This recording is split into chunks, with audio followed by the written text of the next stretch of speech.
አንዳንዴ የሆነ አስተሳሰብ አለው። እንግዲህ ሃይሚ እምቢ ብላኛለች ብሎ ደግሞ ዛሬ ታያላችሁ ወይ? በጣም የሚገርም ነገር ነው የምነግራችሁ። እንግዲህ ቤተሰብ ትላንትና አይታችኋል። ብሩኬ በሆነ ቤት ተለቆ ቪዲዮ ስፖርት እየሰራ ብሩኬ እንግዲህ አላቅም ብቻ ስፖርት ከጓደኞቹ ጋር እየሰራ ማስታወቂያ ይመስለኛል ብሩኬ እያስተዋወቀ ያለው ማለት ነው። በጣም ደስ ይላል። በጣም ነው የሚያምሩት። አይቻቸው ማርያም በስማም እንዴት እንደሚያምሩ እንዴት ሲያሰሩ እንግዲህ ሳታዩ ያቀሩ መቼም እና በጣም ነው የሚያምረው። አዲስ ቤት ነው መሰለኝ። ቤቱንም እያስተዋወቀው ይሆናል በዛው አላቅም ብቻ በጣም ነው የሚያምሩት ከጓደኞቹ ጋር ስፖርት እየሰራ ትናንትና ማለት ነው። ይሄን ቪዲዮ ግን ለማንኛውም በደንብ አድርጋችሁ ላይክ፣ ሼር፣ ሰብስክራይብ አድርጉ። በደንብ ላይክ አድርጉ እሺ ውዶቼ። እንግዲህ ትናንትና አይተናል። ብዙ ነገሮች ተፈጥረዋል። ሃይሚ ላይም ብዙ ስትናገሩ ነበር አንዳንዶቹ ደግሞ ብሩኬንም ስትናገሩ ነበረ። አዎ ልክ ናችሁ፣ ትክክል ናችሁ ነው ምለው እኔ ማለት ነው።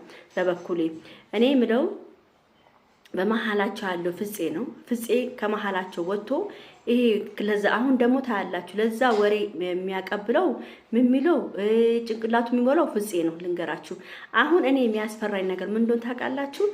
እኔ በጣም አንዳንድ ጊዜ ብሩኬ አንዳንዴ የሆነ አስተሳሰብ አለው። እንግዲህ ሃይሚ እምቢ ብላኛለች ብሎ ደግሞ ዛሬ ታያላችሁ ወይ? ከዚች ልጅ ጋር ሊመጣ ይችላል። የአብስራ ነው አብስራ ከምትባለው ልጅ ጋር ሊመጣ ይችላል። ታያላችሁ። ለምን መሰላችሁ? ብሩክን ትልቅ ችግር አለበት። እንደዚህ አይነት ችግሮች አሉበት። ሃይሚን 2 ቀን ምናምን ይለምናትና 2 ቀን ምናምን እምቢ ካለችው ከሌላ ሴት ጋር ይመጣል። እንደዚህ ነው በቃ የሱ እንትና። አሁን ምንድነው ይሄን ነገር ካረገ ብሩክ ትልቅ ስህተት እየሰራ እንደሆነ ማወቅ አለበት። ቤተሰብ ሁላችሁም ስሙኝ፣ ይሄን ነገር ሁላችሁም ስሙኝ። ዛሬም ነገም ተነጎዳም ሳምንትም ቢለምናት ቢለማመጣትም ዝም ብሎ መለማመጥ ነው እንጂ ሌላ ሴት በእጀ ዙር አመጥቶ አይ ስለምናት እምቢ ብላኛለች 2 ቀን ከለመንክ በኋላ እምቢ ብላኛለች ብለ ደግሞ ሌላ ሴት ጎትተ እንዳታመጣ ወይ ከዚች ከአብስራ ግብትባል ጋር ተጎትተ እንዳትመጣ ነው የምፈራው። ስለዚህ ብሩክ የምታረገው ነገሮች ሃይሚን የሚያስከፋትን ነገሮች ምንም ነገር ሳታረግ በቃ በልብ ሆና እግዚአብሔርን እየጸለህ መተም መናገር ያለብን ሰላም ብለሃት እባክሽን ብለሃት እንደገና የደጋገምክ። ለምን ሃይሚ እየተጎርታለች። ሃይሚ ብዙ ችግር ያሳለፈች ነች። ማንም እየመጣ አፉን ሲከፍትባል ነበር። በቦክስ ሁሉ ተመታ አፍንጫዋ ነስራ እስከ መውደቅ ድረስ የደረሰች ነች። ይሄ ሁሉ በማን ሰበብ ነው? በአንተ ባመጣው ጣጣ ነው። ስለዚህ አሁንም ቢሆን ልንገር ብሩኬ የምታረጉን ነገር ተጠንቅቅ አርግ። አሁን ይሄ ፍፄ ብዙ ነገር ሊመክርክ ይችላል። ፍፄ ብዙ ነገር ሊናገርክ ይችላል። ይሄን አስተውል። ትላንትና ፍፄ ሲናገር የነበረው ነገር በጣም ከባድ ነገር ነው። ምንድነው ያለው? ትላንትና ፍፄ ጠይቆሃለሁ። እሱን ጠይቄው እሺ ሚል ከሆነ አንቺን ይዤሽ እመጣለሁ፣ እሺ ማየት ደግሞ ከሆነ እናያለን ምናምን ሲል ነበረ። ስለዚህ አሁን ብሩኬን ጭንቅላቱን ሞልቶት እቺ ልጅ ደግሞ አንከርፍፎ ይዟ መጥቶ ሌላ ችግር እንዳይፈጥር ነው ምፈራው ማለት ነው። እና ብሩኬ ማንም ሴት ቢመጣ መቅረብም ሆነ ማናገር የለበትም፣ መቅለስ ደስም የለበትም። ነግሬያለሁ ብሩክ ቅልስልስ እንዳትል ነገር እንዳታበላሽ። እምቢ ብላኛለች ብለህ ተንጓተ ከሷ ጋር እንዳትመጣ ነግሬሃለሁ። ሃይሚን የመጨረሻ ማጣት ከፈለክ ይሄን ነገር አድርገው።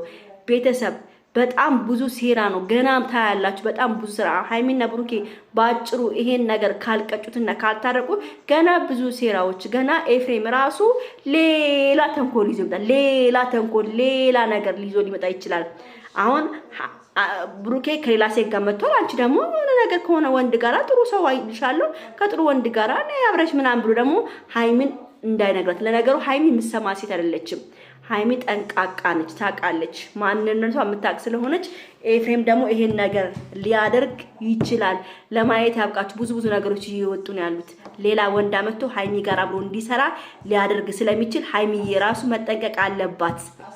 ኤፍሬም ተንኮለኛ ነው። እሱም ሁሉም ተንኮል እያሰቡ ነው። በቃ ሁሉም ተንኮል እየተነሰሱ ስለሆነ ሃይሚና ብሩኬ ሁሉንም ነገር በቃ ማለፍ አለባቸው። ሃይሚ ታስብበት፣ ብሩክ ጊዜ ስጣት፣ እድል ስጣት፣ ታስብ፣ ከራሷ ጋር ታውራ፣ ትነጋገር። ከዛ በኋላ የራሷን ውሳኔ ልትወስን ትችላለች። የዛኔ ትነጋገራላችሁ። ስለዚህ አሁን ገና ለገና እምቢ ብላኛል ብለ ሌላ ነገር እንዳፈጥር ነው የምነግርህ። ማን ቤተሰብ እና ሁላችሁም በደንብ አድርጋችሁ ይሄን ቪዲዮ ላይክ እያደረጋችሁ ብሩኬ ደርሶት እንዲሰማው ይሄን ቪዲዮ ፈልጋለሁ። እባካችሁ ላይክ አድርጉት እንዳይሳሳት። ይሄ ፍፄ የሚባል ሰውዬ እቺን ልክስክስ ሴት አምጥቶ እንዳያበላሸው። እውነቴን ነው የምናገረው። እቺ ሴት ዛሬም ሆነ ነገም አብረው ከመጣች ከብሩክ ጋር ብሩክና ሃይሚ አለቀላችሁ ማለት ነው። ከዚህ በኋላ ሃይሚ በጣም መሯታል። በቃ ምርር ነው ያላት። ሰላም ኑሮ ትፈልጋለች። የፍቅረኝነትን ኑሮ ትፈልጋለች። ግን ይሄ ሁሉ ነገር ሊሳካላት አልቻለም። እቺ ልጅ በጣም ነው የምታሳዝነው። ቤተሰብ ማርያምን በቃ ሃይሚ ታሳዝናለች። ብዙ ነገር ትፈልጋለች። ብዙ ነገር ያምራታል። ብዙ ነገሮችን ከብሩክ ከማድረግ ትፈልጋለች። እንደዚህ አይነት ነገር መሀል ላይ የተፈጠሩ የመጡ ምን እንዴት ነው የምታረገው? እና በጣም የምታሳዝን ልጅ ነች ሃይሚ። እኔ በጣም ነው እግዚአብሔርን በጣም ታሳዝኝ። በጣም ነው የምወዳት። ድንገት ዛሬም ላይ መጡ ይችላሉ። ብሩኬ ላይቭ ሊመጣ ይችላል ወይ ሃይሚ ወይ ብሩኬ ላይቭ ሊመጡ ስለሚችሉ ዛሬ አላቀም ብቻ ሊመጡም ላይመጡም ስለሚችሉ ይሄን ቪዲዮ በደንብ አድርጋችሁ ላይክ አድርጋችሁ ለብሩክ እንዲደርስልኝ አድርጉልኝ። በተረፈ ወዳችኋለሁ፣ አከብራችኋለሁ። ሰላም አምሹልኝ። ዋሉ ነው የሚባለው።